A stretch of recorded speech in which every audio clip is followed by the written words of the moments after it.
You ever get partway through writing a story and the flow stops? Like that scene in My Big Fat Greek Wedding when Tula sees Ian for the first time and is stunned, speechless. Sometimes your story can seem to be going well until something happens which interferes with the forward motion. Either the story becomes arrested completely because a character did or said something unexpected, or the story fizzles because there's little for the character to actually do, nowhere for them to go. If you're currently facing a stuck manuscript, unsure how you're going to unstick the story and finish, here are a few methods that have helped some of the authors with whom I've worked, depending on the reasons their stories got stuck. Like a story excavator, let's dig in. Sometimes, when you lack vital information needed to understand the internality of your character, why they do what they do, say what they say, move the way they move, pausing your writing and stepping into research mode may be your best option. Perhaps your character performs a job with which you're unfamiliar. If your main character is an architect, for example, but you don't have deep knowledge of architecture or how buildings come to be, you may be missing critical information about the practice of architecture, from stakeholder vision to concept to schematics, engineering, and more. Being an architect involves a lot more than drawing a picture and sending it to a team of construction engineers to build. There are ecological and economic considerations, stakeholder teams, and legal requirements on top of conceptualization and design. If you don't know the ins and outs of what it means to be an architect, chances are you need help. I'm not talking about a quick internet search and a 500-word blog on the steps of architecture. I'm talking about a visit to the library or a bookshop for deep research, or curating a list of sources to review, including interviewing architects, even asking to job shadow a real-life analog of your character. Through the research, you may uncover interesting details to help you understand how your architect character thinks and what they might be dealing with outside the story you're writing, which may influence the story overall. However, once you dive into research, make a plan to climb back out of it.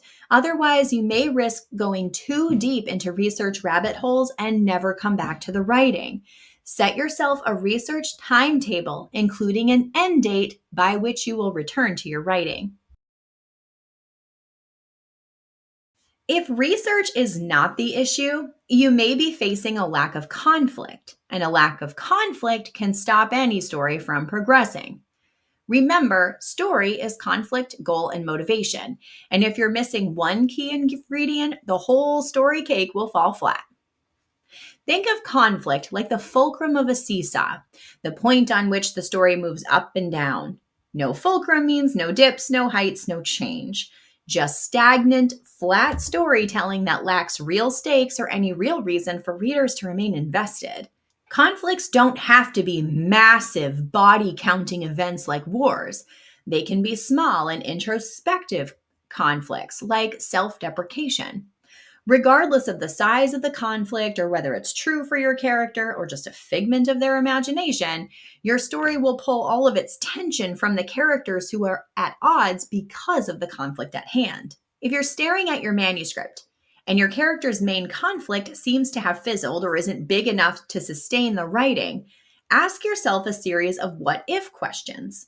Let's say your character is a bakery owner facing the closure of their bakery, and they see the business closure as a personal failing. If a lack of foot traffic is driving the closure and the town itself seems to be dying, which happens often enough in the real world but can be rather lackluster on the page, ask yourself what the bakery owner may have been dealing with or what they could be dealing with to heighten the conflict. What if a rival baker opened a shop across the street, effectively taking business from your humble character?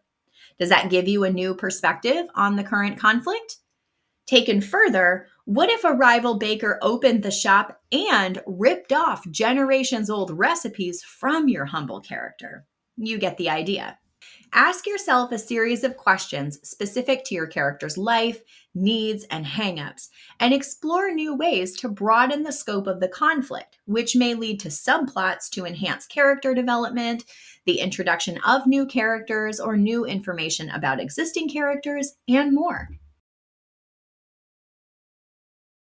If your conflicts are neatly lined up in a row, there are subplots understood and well developed, the research finished and notes all taken, yet you still find yourself feeling a little blah about the writing, it may not be your story that's missing something. It might be your process.